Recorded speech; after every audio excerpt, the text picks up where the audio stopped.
Hello दोस्तों, कैसे हैं आप सब। तो दोस्तों, हमारे चैनल में उत्तराखंड की निःशुल्क क्लासेस चलाई जा रही हैं जिसमें आपका पूरा कंप्लीट कोर्स कराया जाएगा। तो दोस्तों, हमारा टॉपिक चल रहा था उत्तराखंड का इतिहास, और उत्तराखंड के इतिहास में हम काफ़ी कुछ कवर कर चुके हैं। उत्तराखंड का प्रागैतिहासिक काल हो, उत्तराखंड का आद्य ऐतिहासिक काल हो, और उत्तराखंड का ऐतिहासिक काल में जो हमने पढ़ा था, उत्तराखंड का प्राचीन राजवंश से हमने शुरू किया था। उत्तराखंड का ऐतिहासिक काल, वहाँ से हमने पढ़ा था कुड़िंद राजवंश से लेकर शक पढ़े थे, कुषाण पढ़े थे, योधेय पढ़े थे, मौखरी पढ़े थे, नागों की सत्ता पढ़ी थी, और कार्तिकेय राजवंश के बारे में हम लोग संपूर्ण चर्चा कर चुके हैं। और हम लोग एंटर कर गए हैं मध्यकाल में। उत्तराखंड का जो मध्यकाल आया है उसमें हम लोग एंटर कर गए हैं। तो मध्यकाल में हमने शुरू किया था जो गढ़वाल का जो परमार वंश है वो हमने शुरू किया हुआ था। तो गढ़वाल के परमार वंश की एक वीडियो में पहले आपको दे चुका हूँ, जहाँ से मैंने आपसे बात की थी कनकपाल के बारे में, जहाँ से मैंने आपसे बात की थी कि परमार वंश का जो आधार है, परमार वंश के बारे में जो बेसिक सी जानकारी है, परमार वंश के बारे में जो भी हमको जानकारी प्राप्त होती है शुरुआती, उसके बारे में संपूर्ण चर्चा मैं आपसे पहली वीडियो में कर चुका हूं। जितने भी फैक्ट एग्जाम में बनते हैं वो सारे के सारे मैं आपको वहां से क्लियर करवा चुका हूं। और कनकपाल के बारे में कहाँ से आया था, कब आया था, कौन सी जाति का था, कैसे परमारों की उत्पत्ति होती, सारी की सारी जानकारी मैं आपको पहली वीडियो में दे चुका हूं। अगर आपने अभी तक पहली वीडियो नहीं देखी है तो आप हमारे डिस्क्रिप्शन में जाएंगे, आपको वहां से लिंक मिल जाएगा, और आप हमारे प्लेलिस्ट में भी देख सकते हैं जहां से आपको सारी की सारी वीडियो मिल जाएंगी। चलिए हम लोग शुरू करते हैं। गढ़वाल का परमार वंश पार्ट 1 हम लोग कर चुके हैं। आज हमारा कौन सा पार्ट है? आज हमारा है पार्ट 2। देखिए, चलिए हम लोग शुरू करते हैं। अब देखिए, हमने पहली वीडियो में पढ़ा था कनकपाल के बारे में, जो कि परमार वंश का संस्थापक हुआ था कनकपाल। अब कनकपाल से लेकर के 23 राजा तक हमको कोई भी जानकारी परमारों के बारे में प्राप्त नहीं होती है। ध्यान रखेंगे, कनकपाल पहला राजा हुआ है, उसके बाद हमको किसी भी राजा की जानकारी प्राप्त नहीं होती है। इसीलिए भी शायद जो 36 प्रथम राजा हुए हैं गढ़वाल में, जिनको गणपति कहा गया है, उनके बारे में हमको कोई जानकारी प्राप्त नहीं होती है विशेष। तो इस काल को अंधकार युग की भी संख्या दी गई है, जो कि मैं आपको पहली वीडियो में बता चुका हूं। चलिए आज हम लोग बात करते हैं 24वें राजा की, जिसके बारे में हमको कुछ जानकारियां प्राप्त होती हैं। देखिए, जिन राजाओं के बारे में हमको जानकारी प्राप्त होती है उन्हीं के बारे में हम पढ़ेंगे, क्योंकि जिनके बारे में हमको जानकारी ही प्राप्त नहीं है तो उनके बारे में हम लोग क्या पढ़ेंगे। ना ही किसी किताब से हमको जानकारी प्राप्त होती है, ना ही किसी इतिहासकार ने ये सब हमको बता रखा है। क्योंकि हो सकता है उस समय पे जो राजा रहे हो वो इतने शक्तिशाली ना रहे हो कि उन्होंने अपने ताम्रपत्र जारी किए हो, या फिर उन्होंने अपने शिलालेख खुदवाए हो, कोई सभी जो मतलब उन्होंने ऐसी एक्टिविटी ना की हो, तो हमको जानकारी प्राप्त हो ही नहीं पाती है, क्योंकि उन्होंने ऐसा कोई सबूत छोड़ा ही नहीं है जिनके आधार पर हम लोग उनके बारे में जान सकें। तो जिन जिन राजाओं ने अपनी जानकारी कुछ भी जानकारी या फिर कुछ भी सबूत छोड़ रखे हैं अपने काल के, उन्हीं को आधार मानकर हम लोग उनके बारे में जानेंगे। तो कनकपाल के बारे में हम लोग जान चुके हैं। आज हम लोग पढ़ेंगे सोनपाल के बारे में। 3-4 राजाओं के बारे में हम लोग जानेंगे जिनके बारे में हमको जानकारी प्राप्त होती है। तो देखिए, सोनपाल को भी समझ के चलेंगे, बहुत ही इंपॉर्टेंट है। यहाँ से सोनपाल के बारे में भी कुछ भ्रांतियां बनी हुई हैं इतिहासकारों में, आज हम वो लोग सब क्लियर करेंगे। तो देखिए, जो सोनपाल का काल रहेगा 1243 ईस्वी से 1250 ईस्वी तक रहेगा। अब देखिए, कुछ इतिहासकार ये भी कहते हैं कि जो ये सोनपाल है यही परमार वंश का संस्थापक रहा है, लेकिन यह एक बहुत बड़ी भ्रांति है इतिहासकारों में। क्योंकि देखिए, सोनपाल का जैसा नाम आ रहा है, शुरू में सोन आ रहा है, सोन मतलब सोने का जैसा नाम आ रहा है, और वैसे ही कनकपाल, देखिए शुरू में इसके नाम क्या आ गया था? कनक। तो सोन और कनक मतलब कुछ सोने का जैसा, इसमें एक ही जैसा समान नाम जैसा हो जाता है। तो इस प्रकार से जब कुछ इतिहासकारों को इसमें भ्रम जैसा हो गया है, तो वो सोनपाल और कनकपाल को एक ही तरह समझने लगते हैं। तो यहाँ से ये समझना बहुत ही आवश्यक है कि सोनपाल अगर अलग राजा है, सोनपाल 24वें नंबर का राजा है परमार वंश का, और कनकपाल प्रथम राजा है परमार वंश का। यहाँ से आप समझिए इस चीज को। तो सोनपाल पवार वंश का पहला राजा हो ही नहीं सकता है। तो पवार वंश का संस्थापक और पहला राजा कौन होगा? कनकपाल ही होगा। तो सोनपाल के बारे में जो भी इतिहासकार कहते हैं, अगर आप बुक से पढ़ते हैं, थोड़ा गहन अध्ययन करते हैं, तो आपने पढ़ा होगा ये बात। तो ये बात मैंने आपकी क्लियर करवा दी है। फिर देखिए, एक बात और देखेंगे, मैंने आपको वहां से बता दें, कनकपाल जब चांदपुरगढ़ में आता है तो भानु प्रताप के वहां रुकता है। तो उस भानु प्रताप के लिए भी एक नाम का प्रयोग और किया गया, उसको भी सोनपाल किसी ने कहा, किसी इतिहासकार ने कहा, उसका भी एक नाम सोनपाल रहा है। तो हो सकता है रहा हो, लेकिन इसकी हमको कोई पुख्ता जानकारी हमको मिलती नहीं है कि भानु प्रताप का नाम ही सोनपाल रहा हो।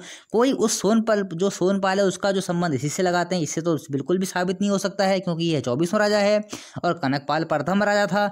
तो ये सब चीजें हैं जो है इतिहास में थोड़ी उलझा देती हैं लोगों को, लेकिन हमको सब क्लियर करके ही चलना है।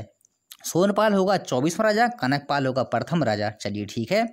अब देखिए सोनपाल के बारे में बहुत ही महत्वपूर्ण चीज़ क्या है, इसके समय में क्या होता है, परमार वंश दो भागों में बढ़ जाता है। अभी तक चांदपुर जो परमार वंश है उसकी राजधानी कहाँ थी, चांदपुरगढ़ में। तो चांदपुरगढ़ में अभी राजधानी चल रही थी परमारों की, 1 से लेकर 23वीं राजा तक ने वहां पर अभी तक शासन किया था चांदपुरगढ़ में ही। लेकिन अब क्या होता है, सोनपाल का जैसा ही समय आता है 1243 से 1250 ईस्वी का जो इसका काल आता है, इसमें परमार वंश दो भागों में डिवाइड हो जाता है। अब देखिए जब यह दो भागों में डिवाइड होता है तो होता क्या है, सोनपाल ने अपनी राजधानी भिलंग घाटी टिहरी में बनाई। मतलब समझ के चलेंगे कि सोनपाल ने अपनी राजधानी बनाई भिलंग घाटी टिहरी में। भिलंगाना घाटी कहें, भिलंग घाटी कहें, भिलंग घाटी कहें, बात एक ही है, टिहरी में इसने बनाई थी। तो यहाँ से दोस्तों बहुत ही महत्वपूर्ण क्वेश्चन क्या बन सकता है कि पवार वंश के किस शासक ने अपनी राजधानी भिलंग घाटी में बनाई थी। आपका उत्तर क्या होना चाहिए, सोनपाल ने। और देखिए एक क्वेश्चन और बनेगा कि किस परमार वंश के समय में जो परमार वंश है दो भागों में बढ़ गया था। आपका उत्तर क्या हो जाएगा, सोनपाल के समय में गढ़वाल वंश दो भागों में बटा हुआ था। एक भाग की राजधानी कहाँ थी, चांदपुरगढ़ में, दूसरे भाग की राजधानी कहाँ थी, भिलंग घाटी में। आपको नोट करना है, बहुत अच्छे से समझना भी है। दोस्तों देखिए वीडियो थोड़ी लंबी हो जाती है, आपको अच्छे से समझाना भी है, उसके बाद नोट्स भी आपको कवर करवाने हैं, तो थोड़ी सी 30-40 मिनट तक वीडियो पहुँच जाती है, कोई बड़ी बात नहीं है। तो देखिए समझ के चलेंगे यहाँ से, चांदपुरगढ़ तो जिनकी राजधानी मूल राजधानी थी चांदपुरगढ़ चल ही रही थी, जो कि कनकपाल ने जो बनाई थी अपनी राजधानी कहाँ पर, चांदपुरगढ़ में। अब देखिए सोनपाल का जब काल आता है, 24वां राजा जो हुआ था उसने क्या किया था, यहाँ से दो भागों में इसका शासनकाल बढ़ जाता है। एक जो इसका समूह है या फिर कह सकते हैं एक जो भाग है उसकी राजधानी जाएगी भिलंग घाटी, और दूसरा जो चांदपुरगढ़ में चल ही रहा है, जो कि यहाँ पर मूल जो परमार वंश की जो राजधानी है चांदपुरगढ़ में ही रही थी। तो अब देखिए होता क्या है, ध्यान से सुनेंगे। एक राजधानी आ गई है भिलंग घाटी में, एक राजधानी बन रही है चांदपुरगढ़ में, मतलब दो समूह में बढ़ गया है। अब देखिए क्वेश्चन कैसे बनेगा यहाँ से, पहली बात तो भिलंग घाटी से क्वेश्चन बन जाएगा कि भिलंग घाटी को अपनी राजधानी किसने बनाया था, सोनपाल ने बनाया था। और कैसे क्वेश्चन बन सकता है, देखिए कि भिलंग घाटी में जो परमार वंश स्थापित हुआ था उसका संस्थापक कौन था, उसका संस्थापक कौन हो जाएगा, सोनपाल।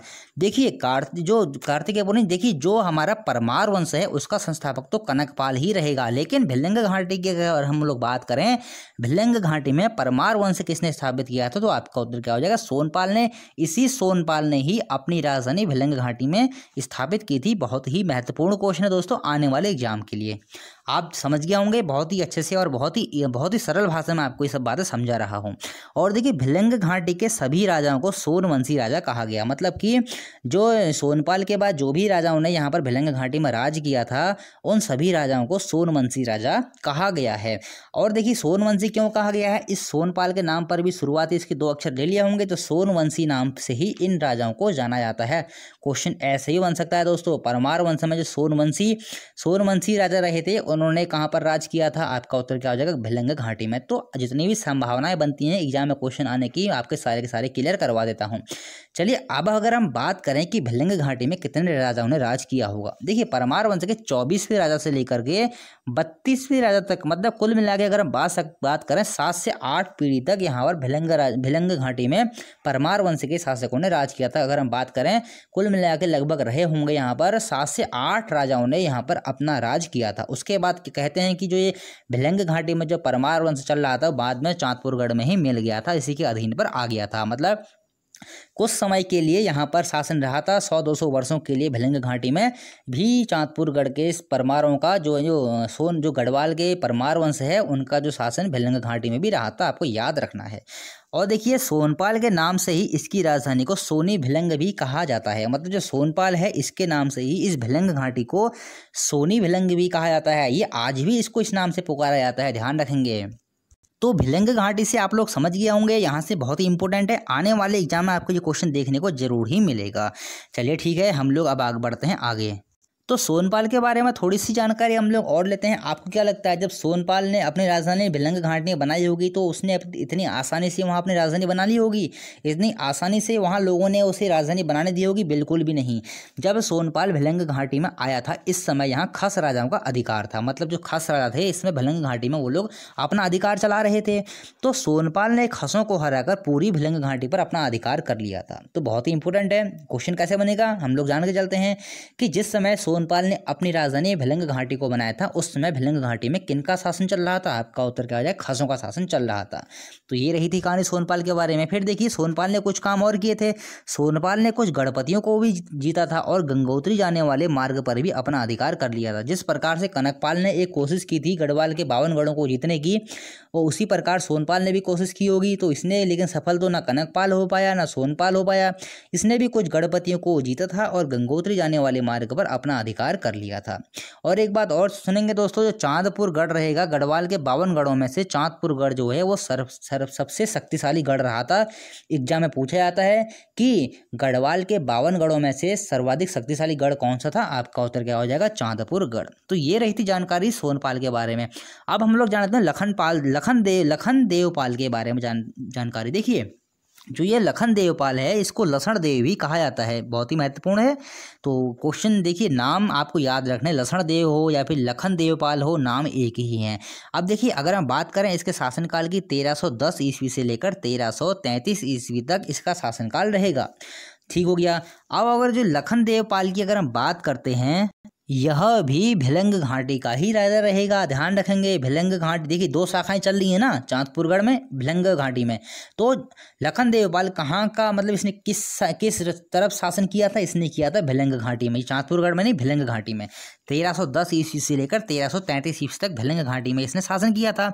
अब देखिए इसके बारे में क्या महत्वपूर्ण है, पवार वंश का यह पहला शासक रहा है जिसने अपनी स्वयं की तांबे की मुद्रा जारी की थी। बहुत ही महत्वपूर्ण क्वेश्चन है दोस्तों कि पवार वंश का पहला ऐसा शासक कौन सा था जिसने अपनी स्वयं की तांबे की मुद्रा जारी की थी? आपका उत्तर क्या हो जाएगा? लखन देवपाल। आने वाले एग्जाम के लिए बहुत ही महत्वपूर्ण है।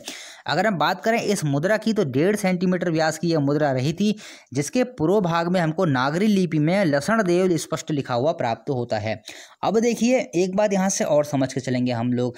मैंने आपको बताया था कुछ इतिहासकार ऐसा कहते हैं कि जो परमार वंश का पहला शासक है वो अजयपाल रहा है, लेकिन देखिए हमको यहाँ से कौन सा 28वें राजा की हमको यहाँ से प्राप्त होती है ताम्र मुद्रा। अब बताइए जो अजयपाल रहेगा वो रहेगा 37वें नंबर का राजा, लेकिन लसण देवपाल जो है वो रहेगा 28वें नंबर का राजा। तो हम कैसे कह रहे हैं कि अजयपाल पहला शासक हुआ परमार वंश का, अजयपाल जो है परमार वंश का संस्थापक हुआ? बिल्कुल भी हम लोग नहीं कह सकते हैं, बिल्कुल भी। ये 37वां राजा जो अजयपाल है वह गढ़वाल के परमार वंश का शासक किसी भी हालत में नहीं रहेगा। इसके काफ़ी सारे प्रूफ भी मैं आपको दे चुका हूँ कि गढ़वाल का जो परमार वंश का संस्थापक है कनकपाल ही रहेगा। तो बहुत ही इंपॉर्टेंट यहाँ से क्वेश्चन क्या बन रहा है हमारा, परमार वंश का पहला शासक जिसने अपने स्वयं की तांबे की मुद्रा जारी की थी। क्वेश्चन बनेगा दोस्तों परमार वंश का पहला शासक कौन था जिसने अपने स्वयं की मुद्रा जारी की थी? आपका उत्तर क्या हो जाएगा? लखन देवपाल। चलिए बढ़ते हैं आगे। अगर हम लोग बात करें कि हमको जो ये प्राप्त हो रही है मुद्रा तांबे की लखनपाल देव की, यह मुद्रा हमको कहाँ से प्राप्त हो रही है? देखिए ये हमको प्राप्त होती है, यह मुद्रा परमार वंशी अन्य राजाओं की मुद्राओं के साथ हमको जो पुराना दरबार टिहरी में राज प्रसाद है वहीं से हमको यह प्राप्त होती है। 1815 ईस्वी में पुराना दरबार टिहरी में राज प्रसाद का निर्माण कराया गया था। आपको डेट मैंने पिछली वीडियो में मैंने आपको बताई थी, यहाँ पर फिर बता दे रहा हूँ, बहुत ही महत्वपूर्ण है आने वाले एग्जाम के लिए। 1815 ईस्वी में पुराना दरबार टिहरी की स्थापना हुई थी। ये भी कई भागों में हुई थी, इसके बारे में हम लोग अभी आगे चर्चा करेंगे जब आएगा काल 1815 का। अभी तो हम लोग बहुत पीछे चल रहे हैं, 1300 में ही हम लोग अभी चल रहे हैं। तो एक देखिए यहाँ से हम लोग पूरा अच्छे से समझ के चलेंगे, ऐसे नहीं हवा हवा में बात करेंगे, ऐसा बिल्कुल भी नहीं। देखिए परमार वंश में स्वयं की मुद्रा प्रचलित करने वाला यह प्रथम स्वतंत्र राजा था। मतलब देखिए अभी तक आपने देखा होगा जितने भी राजा आए हैं, एक ही राजा, 2 राजाओं के बारे में हम लोग बात करी, इनमें से किसी ने भी अभी तक अपनी तांबे की मुद्रा कहें या कोई सी मुद्रा कहें अभी तक जारी नहीं की है। तो परमार वंश में स्वयं की मुद्रा प्रचलित करने वाला यह प्रथम स्वतंत्र राजा रहा था और मुद्रा का प्रचलन इसकी शक्ति का प्रतीक है। तो अगर देखिए कोई राजा मुद्रा चलाता है तो यह भी तो कहा जाता है ना कि अगर कोई शासक मुद्रा चला रहा है तो वो शक्तिशाली रहेगा, तभी तो मुद्रा चलाएगा अपनी। जब उसके शासन में संपन्न शासक होगा, संपन्न शासन होगा, तभी तो मुद्रा चलाएगा अपनी। तो आप देखिए क्वेश्चन यहाँ से ऐसा बन सकता है, परमार वंश में स्वयं की मुद्रा प्रचलित करने वाला प्रथम स्वतंत्र शासक कौन था? आपका उत्तर क्या हो जाएगा? लखन देवपाल। और यह भिलंग घाटी का भी प्रथम स्वतंत्र शासक रहा था, क्योंकि अगर इसने देखी जो अपनी स्वयं की मुद्रा जारी कर रहा है वो तो स्वतंत्र राजा कहलाएगा ही ना। तो इस प्रकार से हम लोग कह सकते हैं कि यह जो है भिलंग घाटी का प्रथम तो स्वतंत्र शासक रहा था, क्योंकि अभी तक जो परमार शासक थे वो लोग कार्तिकेय राजवंश के अधीन काम कर रहे थे। लेकिन जैसे ही कार्तिकेय राजवंश का जो है उसका समाप्ति हुई होगी, उसके बाद इसने स्वयं को स्वतंत्र घोषित कर दिया होगा और अपनी मुद्रा इसने जारी कर दी होगी। तो ये जानकारी थी हमारी लखन देवपाल की। अब हम लोग बढ़ते हैं आगे। देखिए इसके बाद हमको एक राजा 29वां राजा है, इसके बारे में एक दो चीज़ें इंपॉर्टेंट हैं, वो हम लोग जान लेते हैं। 29वां राजा अनंतपाल द्वितीय के बारे में। देखिए 1333 ईस्वी से लेकर 1354 ईस्वी के बीच में इसका जो शासनकाल रहेगा, यह भी भिलंग घाटी का ही राजा था। देखिए आपको ऐसा भी याद रखना है, पूछ सकता है कि भिलंग घाटी का राजा कौन था, इनमें से ऐसा ही पूछ सकता है। देखिए यह भी भिलंग घाटी का ही राजा रहा था अनंतपाल द्वितीय। अब देखिए अनंतपाल द्वितीय से क्या इंपॉर्टेंट बनता है। अनंतपाल द्वितीय का हमको एक शिलालेख मिलता है जिसको धारशिल शिलालेख कहा गया है।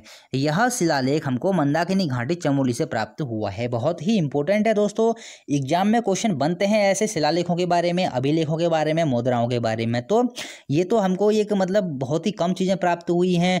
जो शुरुआती परमार शासक है उनके बारे में, तो ये तो बहुत ही इंपॉर्टेंट हो जाता है यहाँ से कि धारशिल शिलालेख किस परमार शासक का है। आपका उत्तर क्या हो जाएगा, अनंतपाल द्वितीय का। और ये है भिलंग घाटी का, ये भी राजा रहा था, चांदपुरगढ़ का नहीं था, ध्यान रखना। चांदपुरगढ़ में भी इनकी ये भी एक शाखा चल रही है। तो भिलंग घाटी से हमको जो प्राप्त होता है, प्रथम हमको शिलालेख प्राप्त हुआ है। ध्यान रखना, ये हमको जो शिलालेख प्राप्त होता है भिलंग घाटी से हमको प्राप्त होता है। और किसका रहा था, अनंतपाल द्वितीय का। चलिए ठीक है, बढ़ते हैं आगे। उसके बाद देखिए हम लोग सीधे पहुंचते हैं 34वें राजा में। बीच के जो भी राजा हुए हैं उनके बारे में हमको कोई जानकारी प्राप्त नहीं होती है। अब देखिए उन राजाओं ने ऐसा कोई कार्य किया ही नहीं होगा जिससे हम कह सकते हैं कि इस राजा ने ये काम किया है, तो इस आधार पर हमको कोई जानकारी प्राप्त होती नहीं है। तो 1442 ईस्वी से लेकर 1460 ईस्वी तक जगतपाल का शासनकाल रहा था परमार वंश में।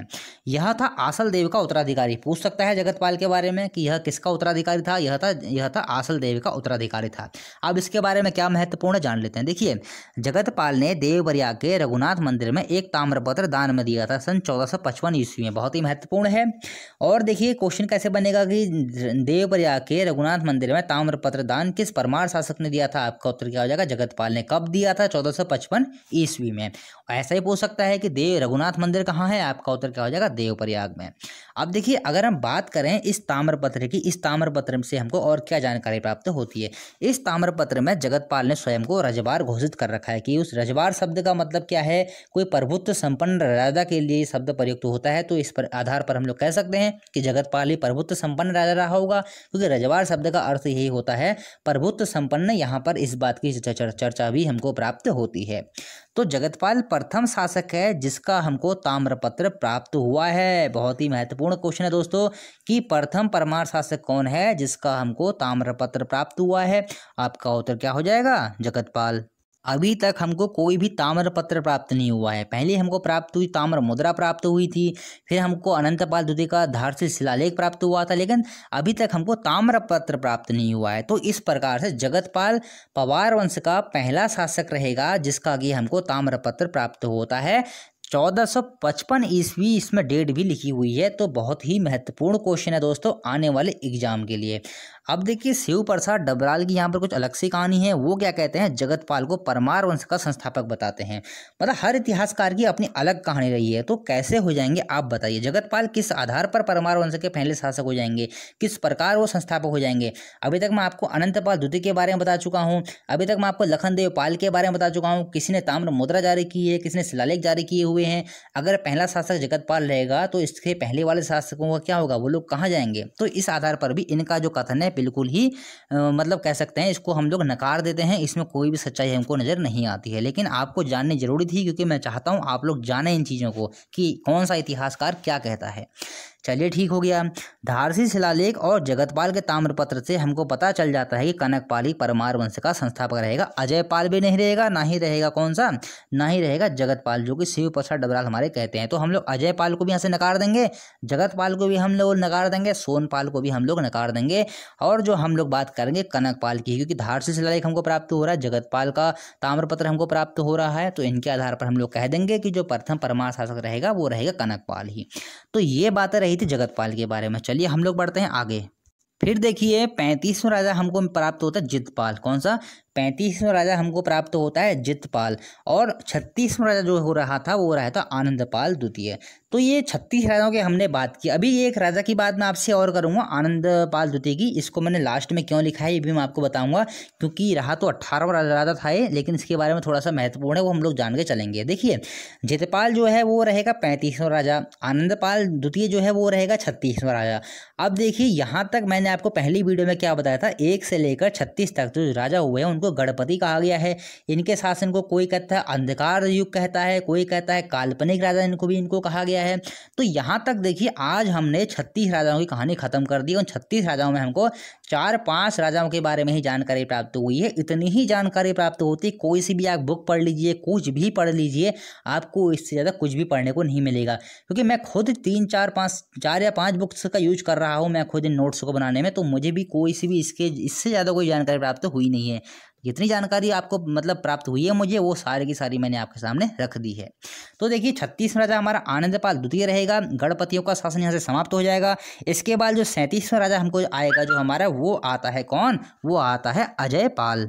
तो 37वां राजा जैसे ही अजयपाल आता है, अजयपाल ने क्या किया, यहाँ पर जो गढ़वाल में जो 52 गढ़ अभी तक चल रहे थे उन सारे के सारे गढ़ों को जीत लिया। सारे के सारे 52 गढ़ों पर अजयपाल का अधिकार स्थापित हो गया और गणपतियों का शासन यहाँ से समाप्त उसने कर दिया था। तो उसकी चर्चा हम लोग अगली वीडियो में करेंगे। अजयपाल के बारे में, अजयपाल की हम लोग पूरी डिटेल से हम लोग चर्चा करेंगे। तो आनंदपाल द्वितीय के बारे में क्या इंपॉर्टेंट है वो समझ के चलते हैं। देखिए आनंदपाल जो प्रथम है, द्वितीय नहीं, आनंदपाल जो प्रथम है 18वां राजा ये रहेगा परमार वंश का। देखिए इसका काल समझते हैं, 1191 से लेकर 1210 ईस्वी में इसका काल रहा था। 1191 ईस्वी में अशोक चल्ल के आक्रमण के समय यह गढ़वाल के परमार वंश का शासक रहा था। बहुत ही महत्वपूर्ण है दोस्तों, ये क्वेश्चन बनते रहते हैं, अगले एग्जाम में बनेगा ही बनेगा। मतलब आने वाले एग्जाम के लिए ऐसे क्वेश्चन, देखिए आजकल जो है परीक्षा का पैटर्न चेंज हो चुका है, तो ऐसे क्वेश्चन बनते हैं। तो 1191 ईस्वी में जब अशोक चल्ल ने आक्रमण किया था गढ़वाल में कहें, उत्तराखंड में कहें, उस समय गढ़वाल का परमार वंश का शासक कौन था? आपका उत्तर क्या हो जाएगा? आनंदपाल प्रथम। बहुत ही महत्वपूर्ण है। अब देखिए अशोक चल्ल के गढ़वाल पर आक्रमण अधिकार हो जाने के बाद आनंदपाल ने प्रथम ने कुछ समय के लिए अपनी राजधानी मलुआकोट में स्थापित कर ली थी। और फिर देखिए क्वेश्चन यहाँ से ही बन सकता है कि अशोक चल्ल ने जब गढ़वाल पर आक्रमण किया था तब आनंदपाल प्रथम ने अपनी राजधानी वहां से कहाँ स्थानांतरित कर ली थी? आपका उत्तर क्या हो जाएगा? मलुआकोट में इसने अपनी राजधानी स्थापित कर ली थी कुछ समय के लिए। देखिए यहाँ पर इसने कोई 1-2 वर्षों के लिए नहीं की थी। जितने समय तक यहाँ पर अशोक चल्ल रहा था उतने समय के लिए इसने अपनी राजधानी क्या की? मलुआकोट। ऐसा नहीं है कि यहाँ पर कोई इसका वंश स्थापित हुआ था, कोई वो हुआ था, ऐसा नहीं। यहाँ पर सिर्फ इसने अपनी ही राजधानी स्थापित की थी, खुद ही ने वहां पर शासन किया था। तो मलुआकोट में इसने अपनी राजधानी स्थापित कर ली थी। और देखिए इसी प्रकार से एक राजा और आता कांतिपाल। कांतिपाल ने भी कुछ समय के लिए अपनी राजधानी नागपुरगढ़ में स्थापित कर ली थी। देखिए यहाँ से ऐसा नहीं कि इन्होंने कोई वंश चले इनके पीछे कोई राजा बने, ऐसा नहीं। यहाँ पर इन्होंने ही राज किया, कोई ऐसी देखिए यहाँ पर तो अशोक चल्ल का कारण हो गया था आनंदपाल प्रथम के लिए, इसने अपनी राजधानी क्या की? मलुआकोट में इसने अपनी राजधानी स्थानांतरित कर ली थी। इसी प्रकार की शायद कोई परेशानी कांतिपाल को भी रही होगी, जिससे उसको कठिनाई हो रही होगी चांदपुरगढ़ में शासन करने में, क्योंकि जो आनंदपाल प्रथम शासक था चांदपुरगढ़ का राजा था। क्योंकि मैंने आपको बताया ना, जो वहाँ के राजा रहेंगे भिलंग घाटी के, उनकी तो कहानी मैंने आपको बता दी है। अभी तक तो भिलंग घाटी आई नहीं है, क्योंकि सोनपाल के बाद शुरू होता है। आनंदपाल प्रथम जो है सोनपाल से पहले आ रहा है। तो आनंदपाल प्रथम जो था शासक था चांदपुरगढ़ का। अब चांदपुरगढ़ में हो सकता है कुछ ऐसी कठिनाइयाँ आई हो कांतिपाल को भी, कि उसने भी अपनी राजधानी कुछ समय के लिए स्थानांतरित कर ली हो, तो उसने क्या किया था? नागपुरगढ़ में अपनी राजधानी स्थापित कर ली थी। तो दोस्तों ये भी पूछ सकते हैं आने वाले एग्जाम के लिए, पीसीएस में ऐसे क्वेश्चन बनते रहते हैं। पीसीएस में तो काफ़ी डीप पूछा जाता है कि जब गढ़वाल में अशोक चल्ल ने आक्रमण किया था उस समय पर आनंदपाल प्रथम ने अपनी राजधानी कहाँ स्थानांतरित कर ली थी? आपका उत्तर क्या हो जाएगा? मलुआकोट में। या फिर उस समय अशोक चल्ल के आक्रमण के समय गढ़वाल का शासक कौन था? आनंदपाल प्रथम। द्वितीय नहीं, प्रथम रहेगा, मैं शायद द्वितीय बोल दे रहा हूँ, लेकिन यह है आनंदपाल प्रथम और यह 18वां राजा रहेगा। और दोस्तों एक बात और बता दूं, हमारे चैनल में उत्तराखंड की इतिहास तो चल ही रहा है, उत्तराखंड का भूगोल भी चल रहा है। राजेंद्र बलोच जी की जो पुस्तक है उत्तराखंड समग्र ज्ञान को, उसकी भी सीरीज चल रही है। आधुनिक भारत का इतिहास भी चल रहा है। तो संपूर्ण तरीके से यहाँ आपको उत्तराखंड की तैयारी देखने को मिलेगी, जो भी एकदम निःशुल्क है। इसके लिए आपको कोई सा पैसा चार्ज नहीं करना है। और सारे के सारे लिंक आपको डिस्क्रिप्शन में मिल जाएंगे। और दोस्तों अगर आप कुछ भी बातें पूछनी होती हैं, कोई जानकारी लेनी होती हैं, आप कमेंट कर दिया कीजिए, मैं हर कमेंट का रिप्लाई जरूर करता हूं। तो दोस्तों आज के लिए इतना ही। अगली वीडियो में हम लोग चर्चा करेंगे अजयपाल के बारे में। और देखिए हम लोग हर वीडियो में 2 से 3 राजा लेंगे जिनके बारे में हम लोग चर्चा करेंगे। और हमारा कोर्स बहुत ही तेज़ी से आगे बढ़ रहा है। 60-70 दिन हो गए हैं हमें अभी तक वीडियो डालते हुए, जिसमें आपको 60 से 62 वीडियो प्रोवाइड करवा चुका हूँ। तो दोस्तों आज के लिए इतना ही, मिलते हैं अगली वीडियो में। चैनल को लाइक कीजिए, सब्सक्राइब कीजिए, शेयर कीजिए और कमेंट करके बता दिया कीजिए अगर आपको कोई दिक्कत हो रही है तो। चलिए मिलते हैं अगली वीडियो में।